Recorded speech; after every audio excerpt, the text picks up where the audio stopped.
네, 매일 아침 꼭 챙겨야 할 뉴스 딱 3개만 골라서 깊게 들여다봅니다. 뉴스 세계 시간인데요. 오마이뉴스의 곽우신 기자 모셨습니다. 어서 오세요. 네, 안녕하세요. 박지훈 변호사 모셨습니다. 어서 오세요. 안녕하십니까? 네, 자 오늘 첫 소식 가볼까요?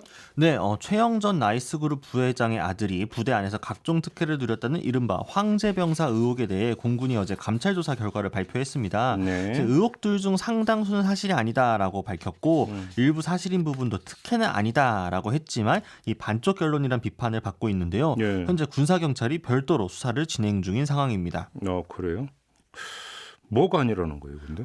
좀 구체적으로 보면요. 네. 일단 그 청와대 원래 국민청원에 제기된 주요 의혹은 5가지였습니다. 네. 이제 부사관을 통해서 세탁물과 음용수를 배달했다, 근무지를 무단 이탈했다, 1인 생활관 사용했다, 샤워실 보수 공사를 요청했다, 네. 부대 특혜 배속됐다 이거였는데요. 예. 일단 이제 무단 이탈 관련해서는 A 상병이 외래 진료의 목적으로 외출을 나갔던 것이다라고 이제 발표를 했습니다. 예. 탈영 의혹은 사실이 아니다라는 거고요. 예. 또 이 1인 생활관 사용도 냉방병과 동시에 우울감에 대해서 2주간 경과 관찰이 필요하다라는 의사소견 때문에 단독 사용을 승인했다.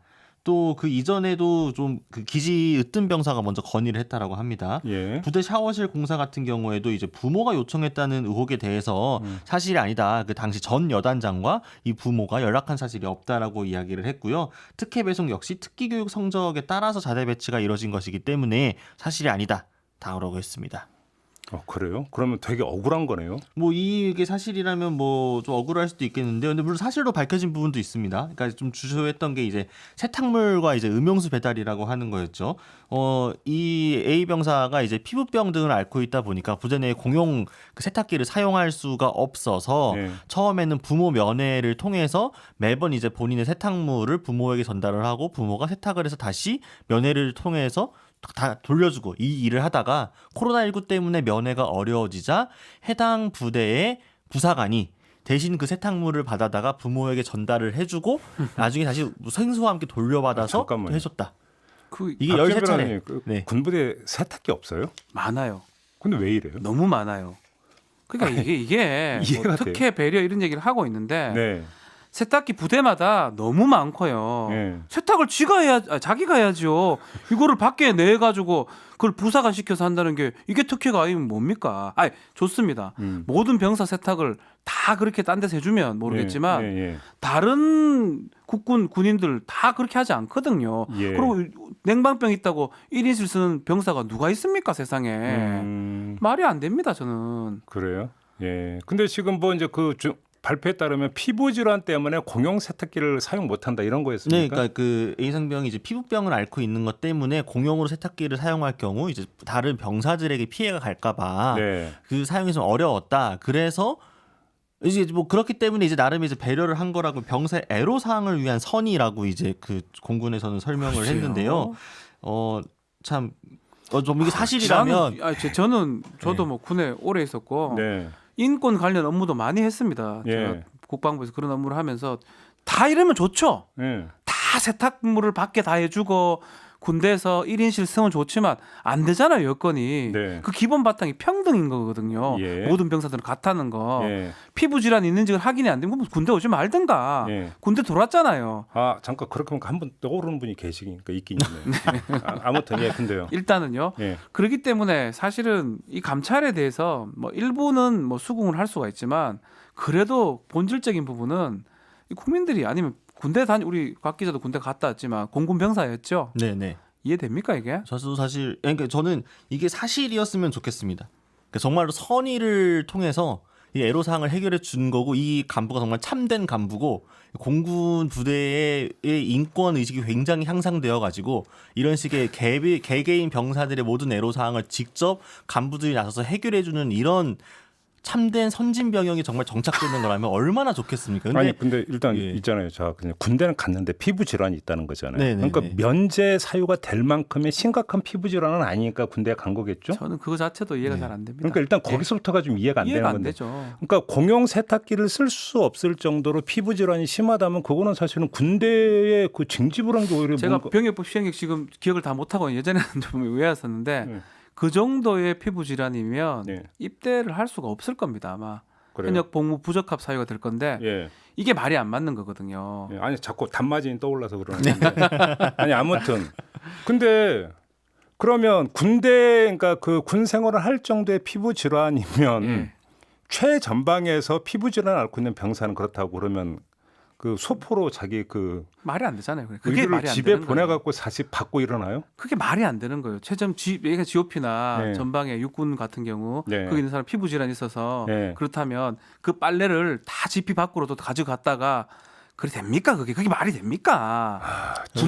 부대가 무슨 장난입니까? 군대가. 예. 세탁물만이 아니라 이제 생수도 따로 부모로부터 이제 배달을 중사가 배달을 해줘가지고 물을 네. 마실 정도였다고 하니까요. 또 예. 중간에 이제 무단 이탈 부분도 공군 측에서 해명을 하긴 했지만 네. 기본적으로 외래 진료를 받으러 나갔으나 그 진료를 나간 김에 강남에 있는 집에 들렸다 왔다라는 정황도 계속 나왔거든요. 그러니까 그 실제로 이제 이게 사실로 밝혀지게 된다고 하면은 무단 이탈이라고도 볼 수 있는데 정작 이 부분에 대해서는 A 상병을 직접 조사하지 못해가지고 명확한 감찰 결론을 내리지 못했습니다. 지금. 아버님 아무튼 그러면 그 세탁물 이런 것들을 그 주고받고 하는데 그 도와준 부사관은 네. 자발적으로 헌신적으로 그냥 해준 거랍니까? 그게 지금 군사 경찰이 수사를 하고 있는 핵심 초점이죠. 이거 대가성이 있느냐인데 일단 당사자는 절대 선이었다. 전혀 대가성이 없었다라고 주장을 하고 있는 중이죠. 그다음에 냉방병과 우울감이 있어서 그러니까 그 주의를 요한다라고 하는 진단서 한 장만 끊으면 네.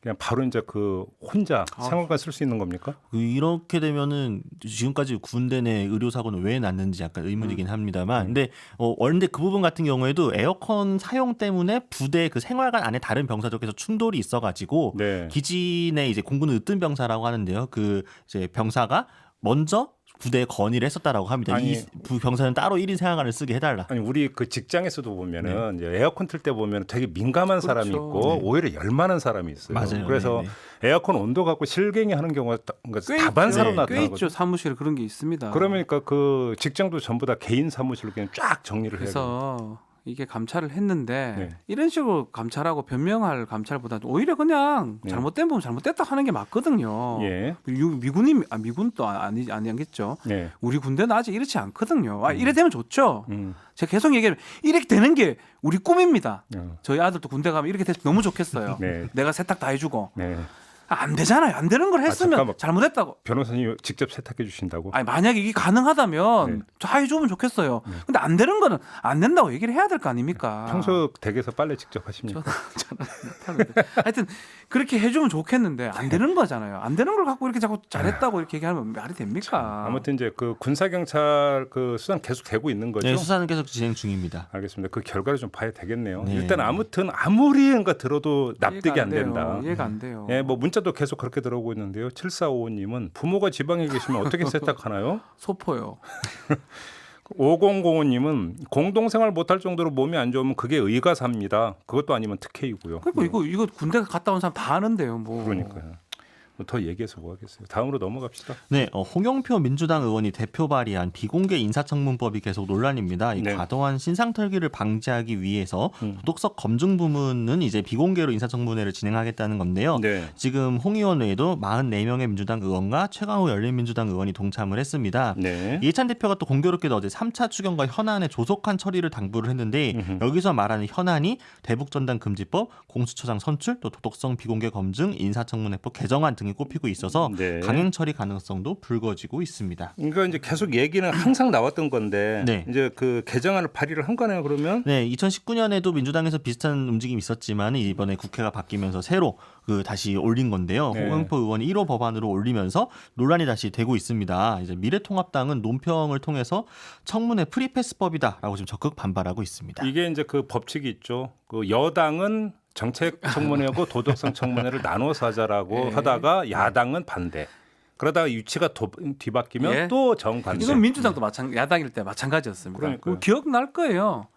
7년 전이었죠. 그때 네. 우리 정의원 총리였나요? 아, 무한 예, 총리였잖아요. 그때. 예, 예, 좀 예. 몇 년을 했는지 모르겠는데 나간다 했다 또 돌아오고 나간다 했다 또 돌아오고 그 이제 안 그- 뽑히니까요. 예, 항상 이제 그 후임이 문제가 돼가지고. 네, 네, 무한 뭐 평생 직업 총리로 내려오고 계속. 싶어도 내려올 수 없는 내려올 수도 임기가 없고. 자동으로 연장되는 상황이었지 그때. 그게 사실은 그 민주당이 야당일 때도 상당히 공격했던 부분이긴 한데 네.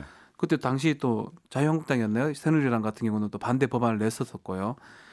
사실 좀 쉽지는 않은 것 같은데. 아니 뭐 이게 그러니까 내로남불인지 뭐니 이런 문제는 그 둘째치고 저는 그 가장 근본적으로 이제 갖고 있는 궁금증이 이렇게 분리를 해서 도덕성 관련 청문회는 비공개로 한다면 그 비공개가 지켜지겠느냐라는 제 거. 말이요. 의원들이 네. 밖에 나가서 또 얘기할 거 아닐까요? 그러니까요. 저는 오히려 거기서 비공개로 했는데 사실상 비공개가 안 지켜지면 거기서 나오는 부작용이 더 클 수 있다. 그렇죠. 왜 그러냐면 이거는 뭐냐면 말 그대로 무질서한 상태가 더 그 심화되는 거거든요. 그러니까 이렇게 봐야 되는 거 아닐까요? 맞습니다. 이게 그 청문회 참석했던 국회의원들이 기자들을 아니면 언론을 통해서 얘기가 된다 그러면 이게 네. 진짜인지 예. 가짜인지 예. 아니면 폄훼인지 만들어내는 건지 음. 이거 자체를 알 수가 없는 거거든요. 아니 그러니까 그 국회의원들이 그 대목이 선다라고 하는 게 딱 두 개가 있다는 거니까 국정감사하고 청문회. 청문회. 근데 그 큰 대목 중에 하나를 그냥 그렇게 흘려버리겠냐고. 그러니까 직접적이든 간접적이든 언론 플레이 할 게 거의 불을 보듯 뻔하고 그렇죠. 그렇게 되어버리는데 오히려 비공개로 해버리면 어떤 청문 대상자의 소명이 국민한테 그대로 전달되는 거 오히려 막는 그건 그렇죠. 거꾸로 역측면도 있는 거거든요. 의혹만 일방적으로 언론 플레이로 그냥 흘러나오는데 본인의 해명은 오히려 국민한테 전달이 안 된다라고 한다면 이게 과연 긍정적이겠는가는 좀 따져봐야 될 문제 아닌가 싶은 거죠. 그렇죠. 저는 조금 이제 다른 차원에서의 고민도 좀 드는데요. 그러니까 예를 들면은, 그러니까 금배지를 단 분들은 이 정당을 떠나가지고 가끔 굉장히 서로 끈끈한 연대 의식을 발휘할 때가 있거든요. 예를 들면은 20대 국회 같은 경우에 특정 의원들의 체포동의안에 관련해가지고 분명히 민주당 당론은 가결로 가자라는 거였음에도 불구하고 익명 투표하니까 전부 부결이 났었던 상황을 기억하실 겁니다. 네. 또 의원들이 갑자기 이제 같은 의원들에 대한 연대 의식을 발휘한 거죠. 네. 의원들이 이렇게 같은 의원들을 검증하는 과정에서 만약에 이렇게 장관 내각에 입각을 한다거나 했을 때요, 비공개 검증으로 가게 되면 오히려 자신들끼리 아름아름 봐주는 식의 도덕성 인사청문회가 될 수도 있다. 그렇게 되면은 과연 그게 제대로 된 검증이 되겠느냐라는 우려도 있을 것 같습니다. 그러니까요. 네. 이거는 좀 심사숙고를 좀 해야 되는. 그다음에 또 과연 법안이 통과되겠느냐. 뭔가 어렵고요. 근데 취지는 맞죠. 뭐 다들 겁이 나서 가장 장관이나 청문회 대상이 되면 예. 모든 게 신상털기 당하니까 예. 누가 지금 하려고 아무도 안 하거든요. 아니 여기는 근본적으로 이제 마구잡이로 이른바 도덕성 그렇죠. 검증이라는 명분하에 마구잡이로 그러니까 이른바 지르는 그렇죠. 그런 내용도 있죠. 그러면서 언급해서는 안 되는 뭐 가족이라는 이런 경우까지 뭐 언급을 하면서 가족 얘기를 항상 하잖아요. 너무 심하게 가는 경우도 물론 있어요. 그럼 부작용을 모르는 바는 아닌데, 그러니까 이 모든 법률에는 취지라는 게 있는데 취지가 제대로 구현될 수 있느냐 네. 아니냐, 이건 좀 따로 따져봐야 되는 게 아닌가 싶은 생각이 좀 드는 거고요. 그렇습니다. 네. 둥글둥글 살자님은 인사청문회는 공개하는 게 맞다 이런 의견을 주셨고요. NYBJ님은 언론이나 청문위원들 관심사가 도덕성에만 있는 게 문제죠라는 그런 지적을 참 해주셨습니다. 정확하게 보시네요. 알겠습니다. 자, 마지막 뉴스로 넘어가죠. 네, 전두환 씨 측이 압류된 연희동 자택의 기부 체납을 사실상 거부를 했습니다. 네. 추징금 미납으로 압류된 이 자택을 강제 처분할 수 있는지를 두고 지금 검찰과 전 씨 측이 이 이의 신청 재판에서 공방을 벌였는데요. 네. 이 전 씨 측 변호인은 재판이 끝난 뒤 기자들과 만나서 검찰이 제안한다면 검토할 필요도 있겠지만 연락을 받은 게 없다라면서 이 기부 체납은 법리적으로도 불가능하고 위법한 방법이라고 주장을 했습니다. 네. 근데 아무튼 이 연희동 집이 지금 소유자가 여러 명이죠. 그렇죠. 지금 뭐 보게 되면은 일단 지금 전 씨의 장남인 전재국 씨가 네. 지금 가지고 있는 부분이 있고요. 음. 또 그 외에도 지금 아내가 가지고 전두환 씨의 아내가 갖고 있는 부분도 이순자 있고 씨. 또 그 전 비서가 가지고 있는 부분도 있고 지금 토지하고 주택과 별채가 다 분리되어 있어가지고 그러니까 본체 소유자 따로, 별채 소유자 따로, 마당 소유자 따로 지금 이렇게 돼 있는 거죠. 맞습니다. 박준 변호사께 제가 하나 여쭤보겠는데 제가 아파트가 하나가 있어요. 네. 방이 3개야. 예. 안방은 4명이. 그다음에 작은 방은 3명이. 네. 뭐 이런 식으로 혹시 분할해서 등기가 가능합니까? 구분 등기를 아니 안 되죠. 법적으로는 가능합니까? 법적으로 네. 방씨를 구분 등기를 할 수는 없습니다. 아, 방은 안 됩니까? 독립돼야 되는데 아마 근데 본체 별채 마당은 됩니까? 어째 이걸 했는지는 모르겠지만 어쨌든 네. 아니, 간에 허용이 되니까 이렇게 돼 있을 거 아니에요. 그러니까 아마도 구분 등기를 한 것 같은데 구분 네. 등기를 한 것 같은데 네. 이 이제 자택자 같은 경우는 검찰이 봤을 때는 이순자 씨로 돼 있지만 네. 차명이다. 그럼 이 본체 건물하고 정원은요 불법이다라고 보는 것 같아요. 아, 구분은 어떻게 하든 했는데 네. 말씀하신 것처럼 같은 집에서 그렇게 잘라 산다는 게 이게 피하기 위한 거라고 봐야 되겠죠. 아니, 그래, 이 방은 내 방이니까 오지 마. 이렇게. 주방은 내 거니까 그러니까 밥 먹으려면 방에서 라면 끓여 먹고 이런 게 되냐고.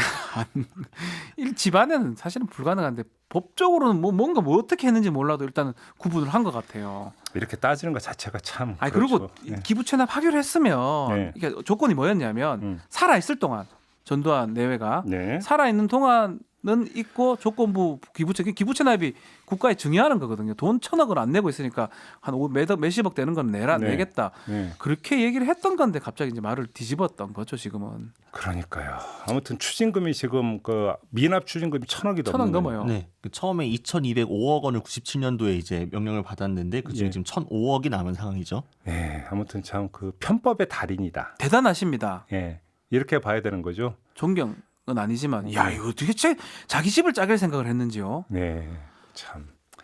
더 얘기하지 말죠. 네, 아무튼 막혀 있다라는 거죠, 한마디로 얘기를 하면. 네, 이 재판이 좀 정리가 돼도 행정소송도 따로 걸려 있었기 때문에요. 실제로 안될것 같아요. 강제 처분하기에는 좀 시간이 좀 걸릴 자기 것 명의가 같습니다. 아닌데요. 뭐 안 된다면 어떻게 기부 체납은 증여거든요. 내가 네, 준다는 네. 그거 안 한다는데 어떻게 합니까? 알겠습니다. 마무리를 해도 약간 답답하네요. 네, 그렇습니다. 자, 이렇게 마무리하겠습니다. 박지훈 변호사, 곽오신 기자와 함께했습니다. 고맙습니다. 감사합니다. 감사합니다.